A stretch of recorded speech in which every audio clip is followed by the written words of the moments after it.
Change এই প্যানেলের পক্ষ থেকে আপনাদেরকে শুভেচ্ছা জানাচ্ছি। অত্যন্ত আনন্দের সাথে আমরা জানাচ্ছি যে আমরা আজকে মনোনয়নপত্র জমা দিয়েছি।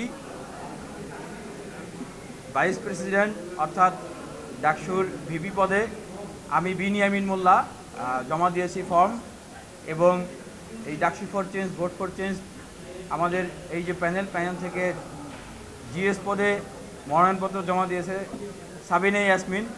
উনি রোকেয়া হলের শিক্ষার্থী এবং ওনার ডিপার্টমেন্ট হচ্ছে শান্তি ও সংঘর্ষ অধ্যয়ন।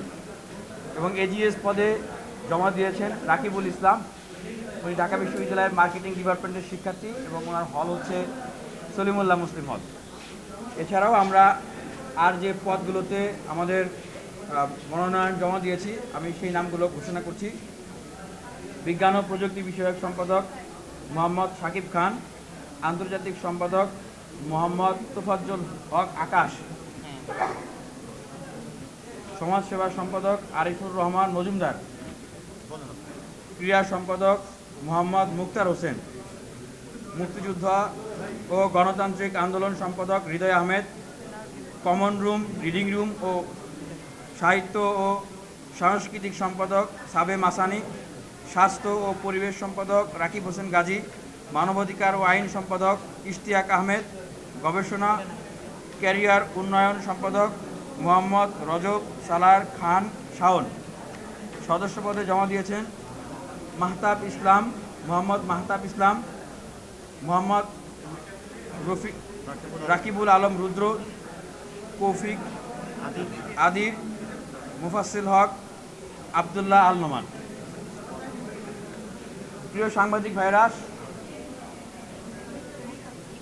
আজকে আমরা নির্বাচন কমিশনারের কাছে একটি দাবি জানিয়েছি যে ঢাকা বিশ্ববিদ্যালয়ের এই যে ডাকসুর আমেজ, ঢাকা বিশ্ববিদ্যালয়ের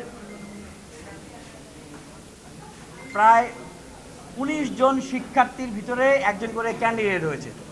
আমরা যেটা কালবেলা রিপোর্ট থেকে জানতে পারলাম, ঢাকা বিশ্ববিদ্যালয়ে এর চেয়ে বিউটি অফ ডেমোক্রেসি আর হয় না। একজন প্রথম বর্ষের শিক্ষার্থীও তিনি ভাবতেছেন যে আগামী ঢাকা বিশ্ববিদ্যালয় কীরকম হবে, ঢাকা বিশ্ববিদ্যালয়ের আগামী দিনে কিভাবে পরিচালিত হবে, সেই ক্ষমতা এখন ঢাকা বিশ্ববিদ্যালয়ের ছাত্রছাত্রীদের হাতে, শিক্ষার্থীদের হাতে।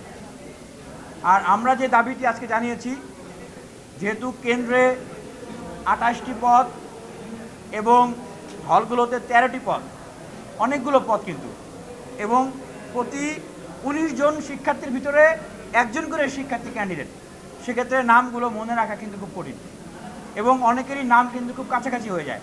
আমরা দাবি জানিয়েছি যে ব্যালট নাম্বার এবং নামের পাশে যেন প্রত্যেক ক্যান্ডিডেটের একটা সুস্পষ্ট ছবি থাকে, শিক্ষার্থীরা যেন খুব সহজেই আইডেন্টিফাই করতে পারেন। এবং আমার ব্যক্তিগত জায়গা থেকে একটা কারেকশন আছে, সাংবাদিক ভাইদেরকে এই তথ্যটা দিচ্ছি যে আমার নামের যে বানান, এটা অনেক ক্ষেত্রেই অনেক মিডিয়াতে আমি দেখেছি যে ভুলভাবে আসছে। সেক্ষেত্রে আমার নামটা হচ্ছে মোহাম্মদ বিন ইয়ামিন মোল্লা, এবং এখানে যে ইয়ামিন এটা হ্রস্বইকার না, এটা দীর্ঘইকার। কারণ প্রথম সারির অনেক পত্রিকা বা সংবাদ মাধ্যম আসলে এই ভুলটি করছেন। যেহেতু সামনে ছাত্র সংসদ নির্বাচন, নামটা খুব গুরুত্বপূর্ণ, এই জন্য আমি আমার নামের ক্লারিফিকেশনটা দিলাম। এরপরে আমরা যেটা বলতে চাই, আমরা দেখছি যে একদিন সময় বাড়ানো হয়েছে। আমাদের আসলে এই সময় বাড়ানোর কোনো প্রয়োজন ছিল না, আমাদের পক্ষ থেকে কিন্তু কোনো দাবিও ছিল না। একটা সুনির্দিষ্ট ছাত্র সংগঠন তাদেরকে ফেভার করার জন্যই কিন্তু একদিন বাড়ানো হয়েছে। এটা কিন্তু একটা আশঙ্কার জায়গা যে সামনে যখন নির্বাচনী কার্যক্রমগুলো চলমান থাকবে, ভোট হবে, সেই সময় যদি এই ধরনের প্রভাব বিস্তার হয়, তাহলে তো ভোটের নিরপেক্ষতার বিষয়ে আমরা কিন্তু আসলে শঙ্কা প্রকাশ করছি। কারণ আমরা সুস্পষ্টভাবেই দেখেছি যে বাংলাদেশ জাতীয়তাবাদী ছাত্র দলের একজন ক্যান্ডিডেট, উনি বলছেন যে ওনাদের ডাকসুর যে প্যানেল, সেটা ঠিক করে দিবেন ওনাদের সাংগঠনিক অভিভাবক জনাব তারেক রহমান।